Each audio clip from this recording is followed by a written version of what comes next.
துளசி தீபம். நெறைய நெறைய வீட்ல பார்த்தா துளசி மாடம் வச்சிருப்பாங்க. சோ அங்க தீபம் ஏத்துவாங்க. துளசி தீபம். நெறைய பெருமாள் கோயில்ல பார்த்தா துளசி தீபம் தான் பெருமாளுக்கே ஏத்தியிருப்பாங்க. சோ துளசி தீபம் எதற்காக ஏத்தணும்?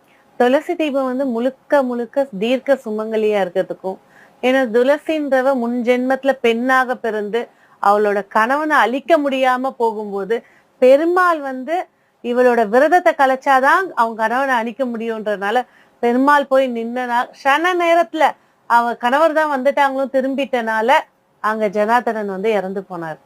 சோ அதனால பெருமாள் கொடுத்த வாக்கு, நீ அடுத்த ஜென்மத்துல துளசியா இருந்து எங்கெல்லாம் இருக்கியோ நான் அங்கெல்லாம் இருந்து உனக்கு ஆசீர்வாதம் பண்ணுவேன், ஆ. உன் கூட நான் இருப்பேன் அப்படின்னு வாக்கு கொடுத்தாரு. சோ துளசி அது லட்சுமி தான். ஆமா, மகாலட்சுமியோடைய அவதாரம். ம். அப்ப துளசி தீபம் அப்படிங்கிறது துளசிக்கு முன்னாடி ஒரு வெத்தலைய வச்சு அதுக்கு மேல அகல் வச்சு தேங்காய் எண்ணெயை ஊத்தி தீபம் ஏத்துறது ரொம்ப சிறப்பான அம்சம்.